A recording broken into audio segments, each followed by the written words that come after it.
Hey everyone, welcome back to Low Budget Logistics, your logistics and supply chain explainer. Today, I want to take just a brief second to talk about disasters and logistics, specifically because I know most people, they want to do what they can to help, but the logistics around disasters are really extremely complex and complicated, and if you want to help, especially after the disasters, the wildfires in Maui, and this really pertains to any disaster, but kind of the tone and tenor is going to come based off of the Maui wildfire. The goal here is to give you some explanation around why supply chains into a disaster zone are extremely complex, and why what you're sending or what you're trying to send may not be the best and most helpful thing. And that's, I think, you want to help, survivors. That's certainly a valiant, impulse. And so I want to help you to provide the best options. So all that being said, before we kind of get into it, please like, subscribe, share this with a friend who might be interested in donating something to the victims in Lahaina, and we'll kind of get into it now. So supply chains broadly are complex. If you want to understand why, or at least have an idea about that, I've made another video. It's called "It's on Fire," and that will explain the complexity around the supply chain. Disaster zones are more complex in lots of ways. One, because the traditional ways that you have to get things into and out of a place are typically not available to you, right? So the sorts of disasters that I am most familiar with being here in Texas are disasters of like a hurricane that came through on the coast. And I've been to a couple, disaster relief sites and helped rebuilding in a couple of areas. And so sort of learned a bit of things. And I feel like there's some pretty common themes with disaster relief, and specifically getting goods and donations and supplies into those zones. So the first thing that you should know is that like getting stuff in is hard because roads have been shut down. Potentially there's either there's debris in the area, or bridges have been washed away, or it's hard. Like infrastructure is not there anymore. Buildings are gone, or they've been completely wiped out, and you just a husk of a building, and like there's potentials like diseases that are floating around in the area. It makes it complex to both get things in and have a place to distribute those supplies to people who might need them. That's number one. Number two is that like a lot of the other things are also down as well, like internet and like TV and like electricity is spotty at best. So if you're thinking of sending something that needs to be refrigerated, don't do that. It's not helpful. The other, so kind of that all explained specifically as it pertains to like Maui and the Hawaiian, like the wildfire. Getting anything into an island is difficult. You have only two methods to do it. You can either put it on a boat or put it on a plane. The U.S. makes it extremely complex to get things from the U.S. to a U.S. island for a lot of reasons. There's a lot of regulations. We'll talk about it. It's a fascinating wartime regulation that from like World War II that's still in place today. But basically, it makes it extremely difficult to ship something on an ocean vessel from the U.S. to a U.S. island. Just know that.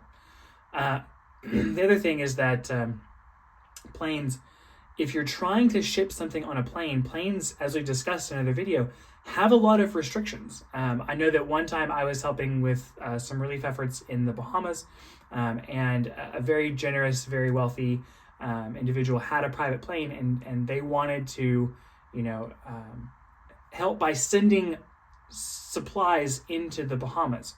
Well, the problem was we were sending things like hand sanitizer and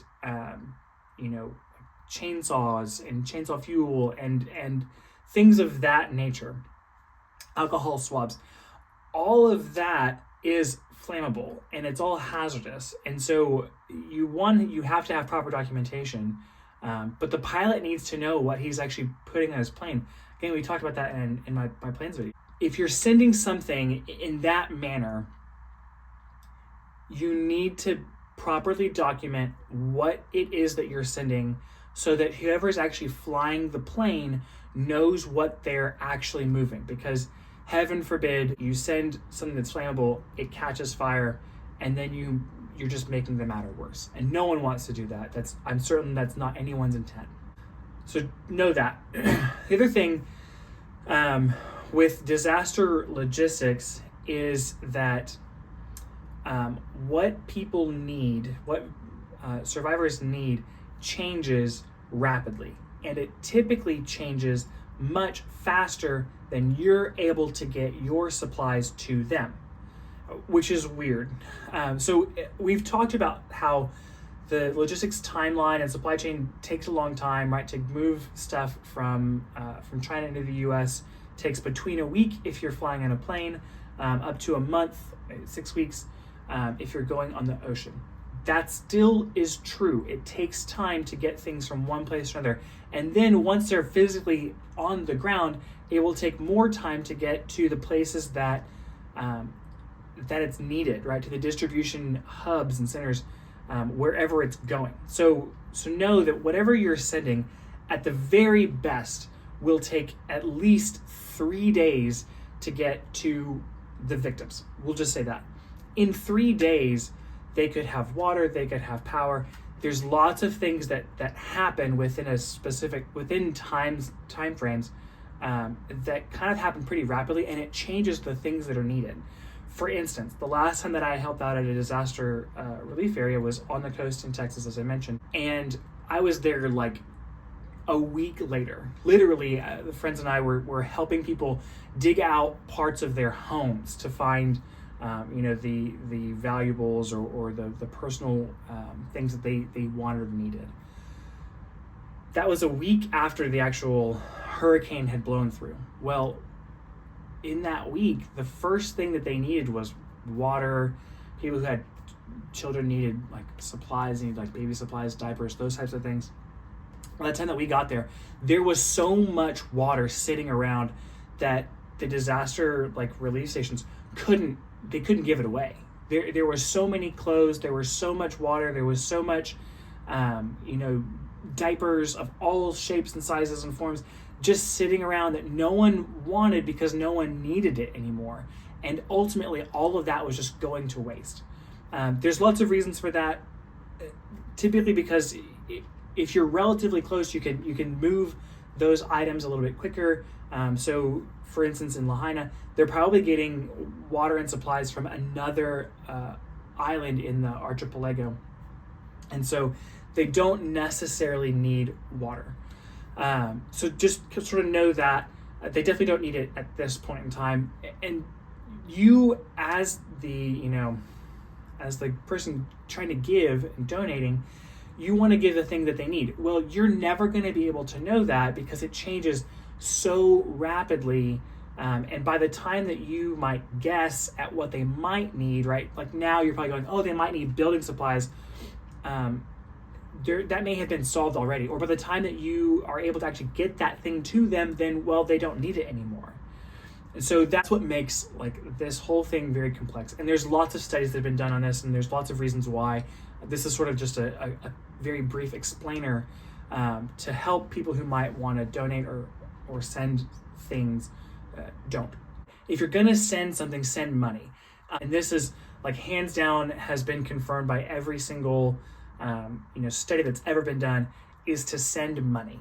Money is always good, and it will always meet the need that is felt at the time that it's being felt. And that's what's important, is that you are able to provide that survivor with the actual thing that they need to get at the moment that they need it.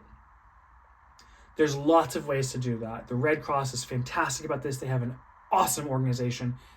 They deserve probably their own intense analysis and video about how they do what they do, but they are awesome. And they have ways that you can provide cash donations or money online, and they will get it to survivors.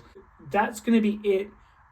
If you want to like, subscribe, please, by all means, do. Comment. If you have any ideas or tips, please, comment in the little below. I've only got 88 people who are following me, but maybe someone shares this. So thanks for watching, and I hope this is helpful, and I hope you have a great day.